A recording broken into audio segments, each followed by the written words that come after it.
عبداللہ ابن عمر رضی اللہ تعالیٰ عنہ سیدنا فاروق اعظم رضی اللہ تعالیٰ عنہ کے صاحبزادے ہیں اور ان کی ہمشیرہ سیدہ حفصہ رضی اللہ تعالیٰ عنہ حضور کی زوجہ محترمہ ہے۔ ایک دن اپنی ہمشیرہ سے کہنے لگے کہ نبی کریم صلی اللہ تعالیٰ علیہ وسلم گھر میں آئے نا، اور اگر حضور غم امت میں پریشان نہ ہوں، طبیعت کو حشاش بشاش دیکھو تو ذرا پوچھنا تو صحیح حضور کا میرے بارے میں کیا خیال، پوچھنا تو صحیح کہ کریم کی بارگاہ میں میرا کیا مقام ہے، میرے بارے میں حضور کیا فرماتے ہیں۔ اب بہن کو کام بتائے اور بتائے بھی بھائی، اور پھر بہن وہ کام نہ کرے، یہ تاریخ میں ہوتا نہیں۔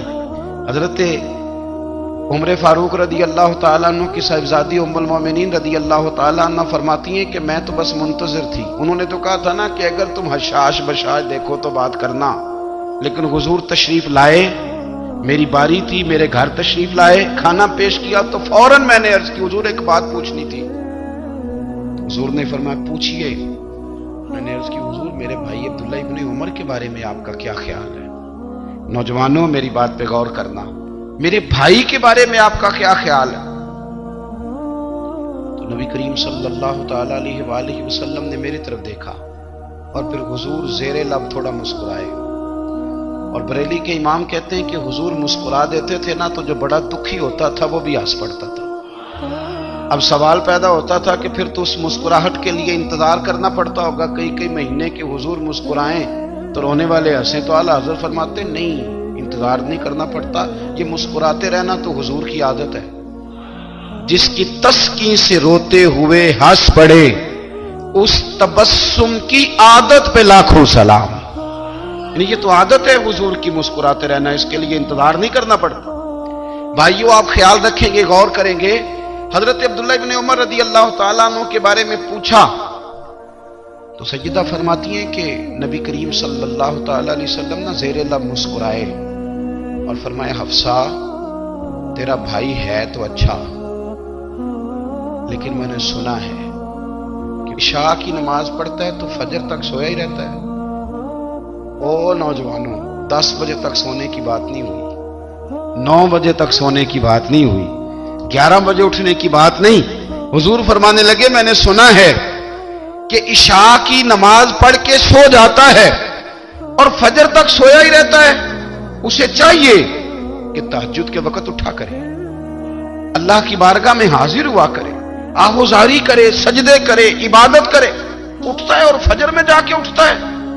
حضرت جناب حفصہ رضی اللہ تعالیٰ عنہ کہتی ہے میں نے جناب عبداللہ ابن عمر کو پیغام دیا اور میں نے کہا میرے جوان بھائی سن، نبی پاک نے فرمایا ہے تو اچھا پر تہجد میں نہیں اٹھتا، نفل نہیں پڑھتا۔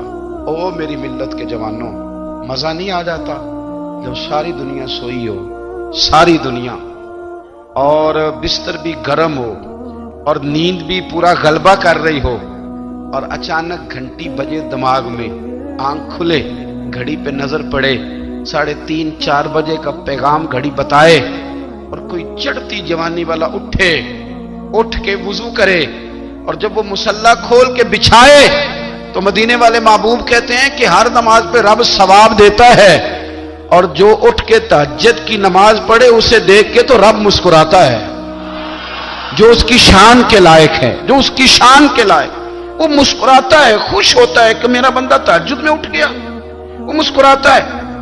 کاش ہماری صبحیں کبھی اپنے مالک کے نام ہو جائیں، کاش کہ صبح حضرت ابو الحسن رحمۃ اللہ تعالی علیہ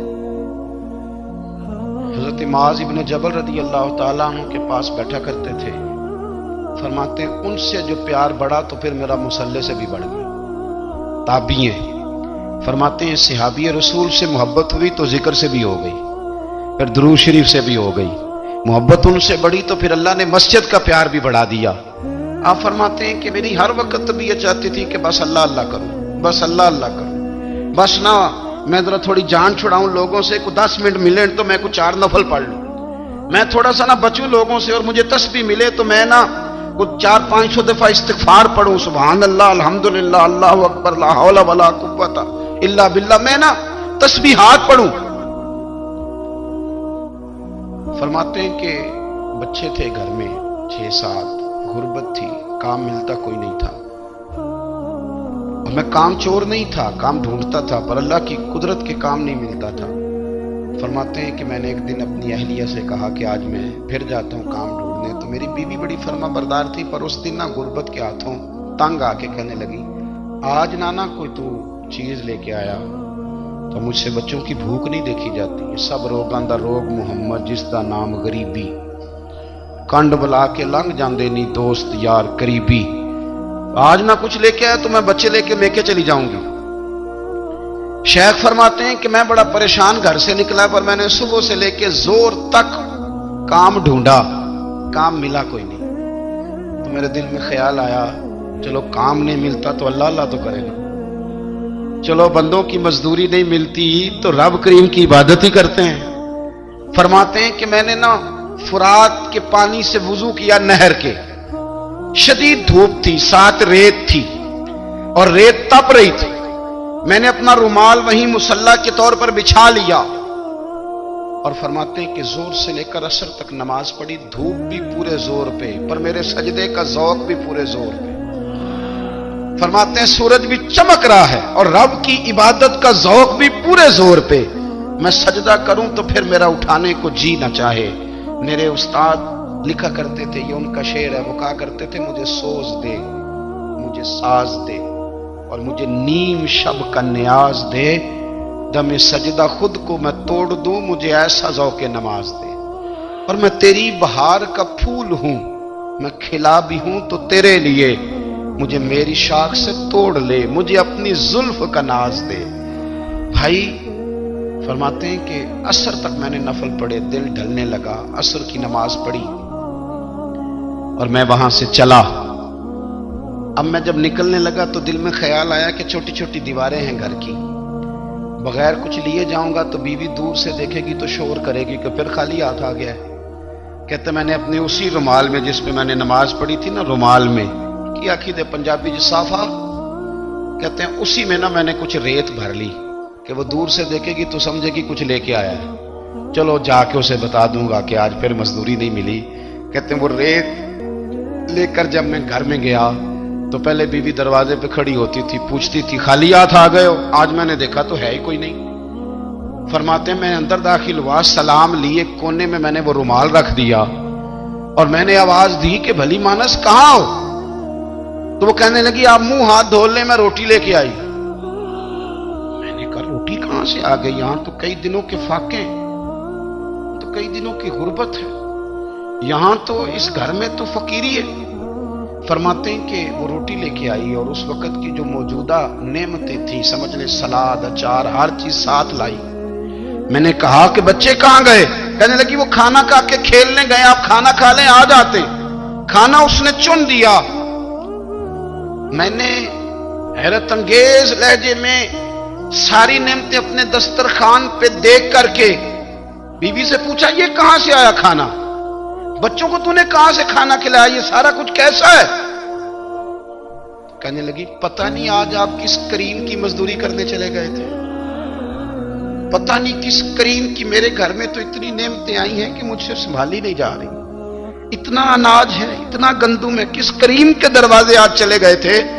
یہ کہتے کہتے وہ اٹھی اور اٹھ کر کے کہنے لگی پہلے بڑا کچھ آیا تھا، اب کیا لے آئے ہو؟ اور جا کر کے نا اس نے وہ ریت والا رومال کھولا، کہنے لگے میں تو لے کے آیا تھا ریت، تو میرے رب نے اسے بھی سونے اور ہیرے بنا دیا تھا۔ جب آپ کی توجہ اللہ کی جانب، میرے نبی پاک صلی اللہ تعالی علیہ وسلم نے فرمایا ہر چیز اپنے رب سے مانگ، ہر چیز مانگ، ہر چیز مانگ۔ یا رسول اللہ کیا کچھ؟ میرے محبوب نے فرمایا تیرے گھر میں نمک بھی ختم ہو جائے تو وہ بھی اپنے رب سے مانگا کر، تو مانگنا وہ تجھے دے گا، تو اس کی بارگاہ میں کشکول طلب دراز تو کرنا۔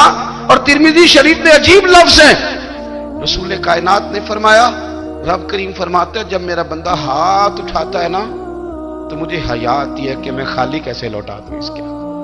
اتنے بڑے بادشاہ کی بارگاہ میں، او بھائی لوگوں سے عزتیں تلاش کرتے ہو تو وہ کیا تمہیں عزت دیں گے؟ وہ تو کل اچھا کہتے ہیں پرسوں برا کہنے لگ جاتے ہیں۔ لوگوں کے سامنے گڈ بک میں آنا چاہو گے تو وہ تو سویرے تمہارے بارے میں کچھ کہیں گے، شام کچھ اور کہیں گے۔ اپنی روحانی زندگی آباد کریں، اپنے مسلح کو وقت دیں اور دنیا سے چھپ کر اس موبائل کو بند کر کے اور اپنے آپ سے بھی چھپ کے اور تنہا ہو کے چھپا کے سارا کچھ اپنے آنسو اپنے رب کی بارگاہ میں پیش کریں، اس کے حضور حاضری دیں۔ سنو نا ترمذی کی حدیث، اور اسے یاد رکھنا، نبی پاک علیہ السلام نے فرمایا اپنے دکھ لوگوں کے سامنے نہ بیان کرنا، سیٹھوں نوابوں کو نہ بتاتے پھرنا، دنیا داروں کے سامنے جا کے نہ رونا کہ میں تکلیف میں ہوں۔ پر میں اگر دنیا داروں کو دکھ بتاؤ گے رب تمہیں کبھی غنی نہیں کرے گا، اور لوگ ہیں کہ الٹا مذاق اڑائیں گے۔ آپ کی جس سے بڑی پکی یاری ہے نا، پکی، وہ تب تک پکی ہے جب تک آپ نے 50,000 مانگا نہیں، اور جس وقت آپ نے کہہ دیا کہ میں مجبور ہوں میری مدد کر، تو پھر ختم ہو گئی دوستی۔ لوگوں کی تعلقات آپ کے ساتھ تب تک ہیں جب تک آپ ان سے کوئی ضرورت وابستہ نہیں کرتے۔ کریم محبوب فرمانے لگے بندوں کے سامنے دکھ نہ بیان کرنا، اللہ تجھے کبھی غنی نہیں کرے گا۔ تو اپنے دکھ اپنے رب کو بتا، تو دعائیں مانگ، تو اس کی بارگاہ میں حاضر ہو، تو اس کے حضور عرض کر۔ فرمایا اپنے دکھ اپنے رب کو بتا، وہ جلدی کرے یا دیر سے کرے تجھے ساری دنیا سے بے نیاز کر دے گا، تجھے کسی کا محتاج نہیں رہنے دے گا۔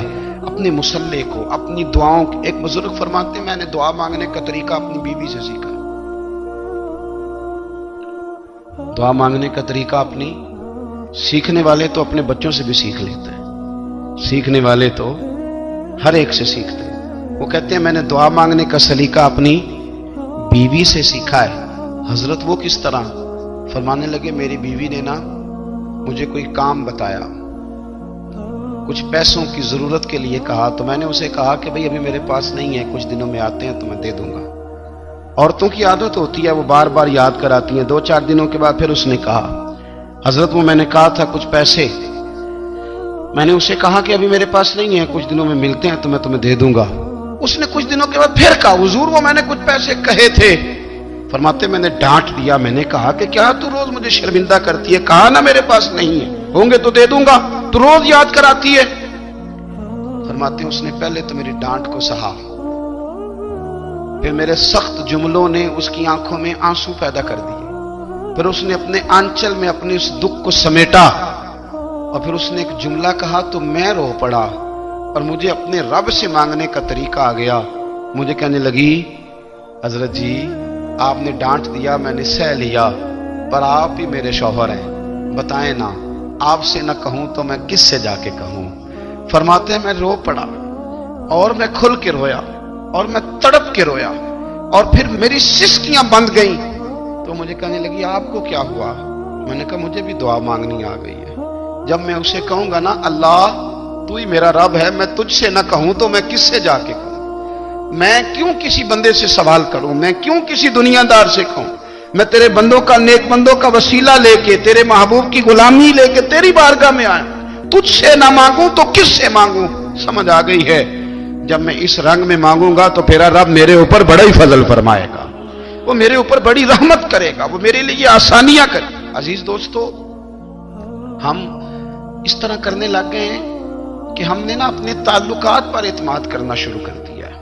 میرے تعلقات بہت ہیں، ہم نے اپنی دولت پر اعتماد کرنا شروع کر دیا ہے، میرے پاس دولت بہت ہے۔ ہم نے اپنے علم پر، اپنی شہرت پر اعتماد کرنا شروع کر دیا ہے کہ میرے پاس فلاں چیز بہت ہے۔ یاد رکھنا جب بے نیاز اپنی صفت بے نیازی دکھاتا ہے تو بڑی بڑی دولتوں والے مجبور نظر آتے ہیں۔ بھائیو جب انسان کا رشتہ اپنے مالک کے ساتھ ہوتا ہے پھر تو غم بھی کچھ نہیں کہتے، پریشانیاں بھی کچھ نہیں کہتی، پھر تو زندگی صبر والی، پھر تو زندگی توکل والی، پھر تو زندگی بھروسے والی، پھر انسان اپنے آپ کو رسوا نہیں کرتا، دنیا داروں سے امیدیں اس کی ختم ہو جاتی، امیدیں اللہ رسول سے لگا لیتا ہے، مضبوط ہو جاتا ہے، مضبوط، طاقتور ہو جاتا ہے، خوددار ہو جاتا ہے، باوقار باعزت ہو جاتا ہے۔ حضرت بہلول دانا رحمت اللہ علیہ بیٹھے تھے تو ہارون رشید حج کر کے آ رہا تھا،